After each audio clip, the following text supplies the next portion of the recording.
esse manifesto é resultado da segunda jornada de alfabetização ano passado, no final do ano retrasado, 2015, e que participaram desse evento a professora Graça, do meu departamento, a professora Ângela, o professor Antônio Andrade Leal,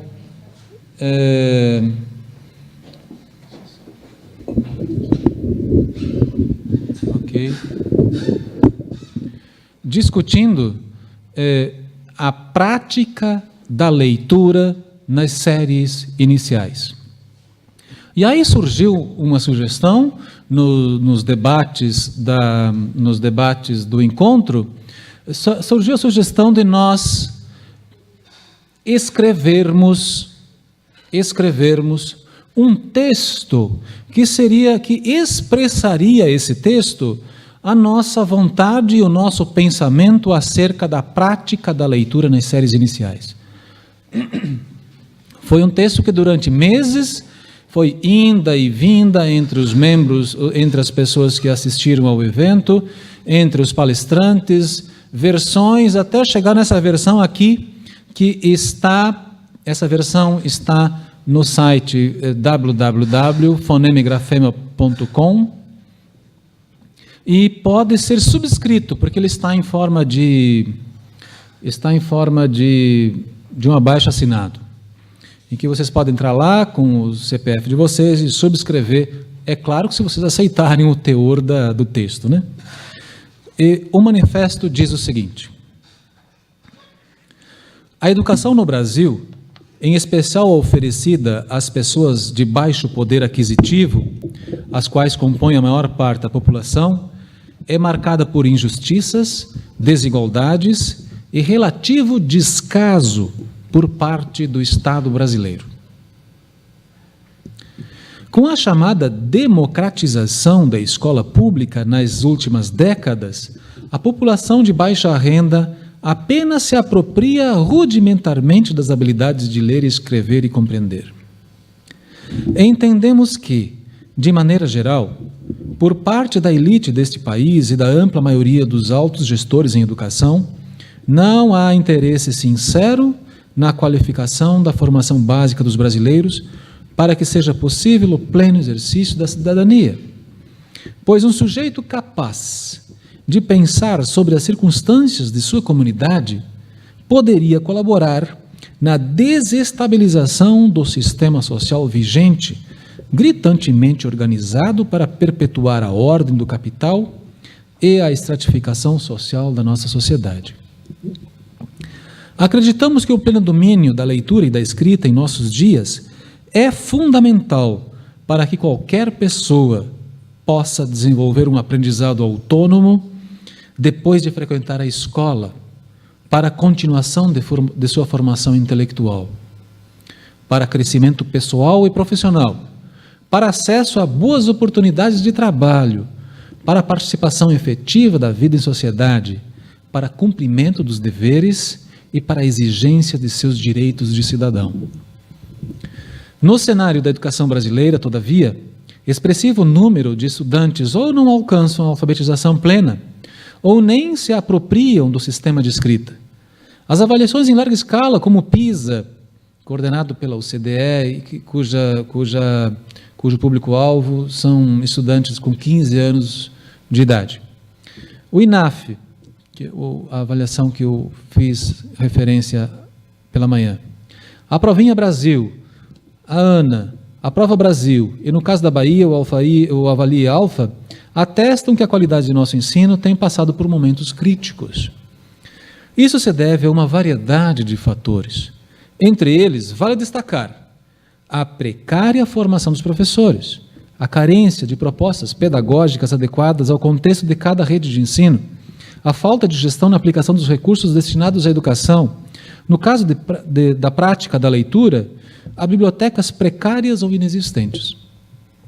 Esses fatores, somado a muitos outros não destacados aqui, parecem ser o bastante para justificar o baixo rendimento educacional dos alunos brasileiros nos anos iniciais do ensino fundamental. Aspectos que comprometem quase que determinantemente a continuação da formação escolar.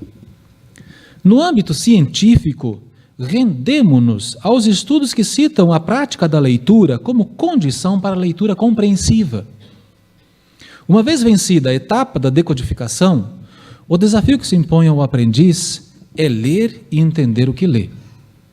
Esse desafio está estreitamente relacionado à automatização do conhecimento relativo à correspondência grafema-fonema, processo favorecido pela prática frequente da leitura. Sem leitura frequente e sistemática, o estudante não melhora a sua compreensão leitora. Então, se um dos desafios é o domínio da correspondência, letra, som e a decodificação, que a gente chama de alfabetização, outro desafio tão importante quanto é a leitura compreensiva. Cognitivamente falando, nós temos recursos cognitivos atencionais limitados, que se a gente não automatizar o conhecimento da correspondência grafema-fonema, esses recursos são gastos nessa decodificação. Então é necessário automatizar esse conhecimento para que esses recursos possam acessar o significado. Como é que se automatiza o conhecimento relativo à correspondência letra-som? Praticando leitura. Praticando leitura. Você só aprende a dirigir bem se você dirigir quase que diariamente. Então, a leitura, você tem que automatizar uma porção de processos para dirigir bem. E a compreensão é igualmente, né? Logo, pedagogicamente, convictos de que a leitura desenvolve a nossa capacidade de imaginação, colabora para o amadurecimento emocional, lida com as subjetividades, aspectos tão importantes para o crescimento intelectual, pessoal e profissional. Entendemos que o compromisso com a prática frequente da leitura é responsabilidade de todos os agentes envolvidos na educação. Alunos, pais, professores, gestores de escola e redes de ensino. Entendemos que o papel do gestor, agora vamos ver qual é o papel de cada um desses agentes de ensino. Vamos ver qual é o papel de cada um. Entendemos que o papel do gestor de ensino ou da rede de ensino é o de implementar política como estas. A ampliação do acervo escolar garantido muito mais do que prevê a Lei 12.244 de 2010. Essa lei prevê um livro por criança. Mas o que a gente imagina como um cenário ideal? De que o professor estimule a leitura, leia para as crianças e que as crianças tenham constantemente um livro da escola na sua mochila, que leve para casa, que os pais sejam orientados a ler para a criança ou ouvir a leitura da criança. E como fazer isso, navegar nesse cenário ideal, se não há pelo menos um livro para cada aluno? Então, por isso, a ampliação do acervo escolar é importantíssimo. De maneira geral, o que a gente vê nas salas de leitura são prateleiras cheias de livros didáticos. Mas livros didáticos é para outro fim, e não para despertar o prazer da leitura. B, papel do gestor de ensino, ou da rede. Apoio e gerenciamento de eventos que promovam a leitura, como exemplos, feira do livro e cursos de contação de histórias. É necessário organizar cursos de contação de histórias para ensinar os professores a contagiarem os alunos. Os professores têm que ser preparados. Essa é uma habilidade que se conquista, que se desenvolve. A habilidade de contar uma história e encantar. Feiras do livro, por exemplo, vocês me desculpem, mas é inadmissível uma cidade com mais de 300 mil habitantes e não há uma feira do livro.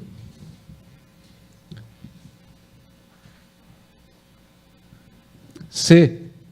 Formação continuada de professores para o fomento à leitura. Esse é um componente que deve fazer parte da formação continuada do professor.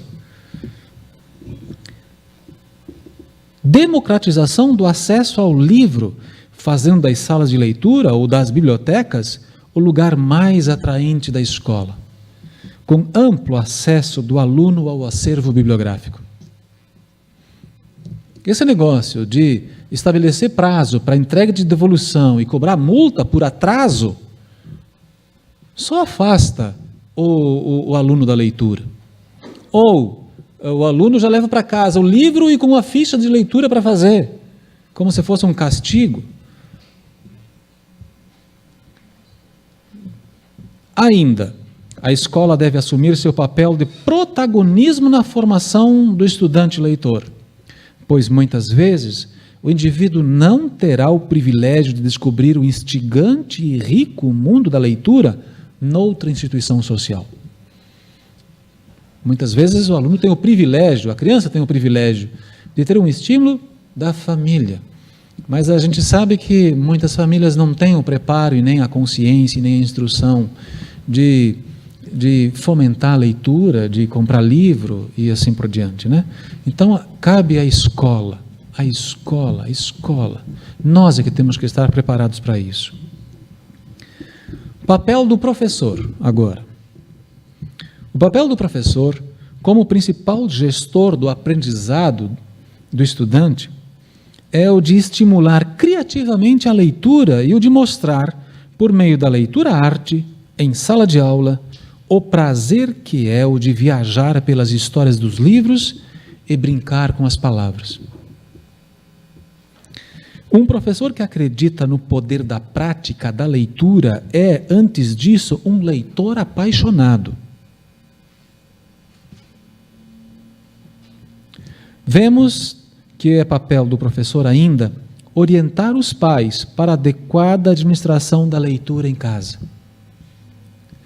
Os pais muitas vezes têm pouco tempo, ou às vezes são analfabetos, mas eles são analfabetos, eles não são surdos.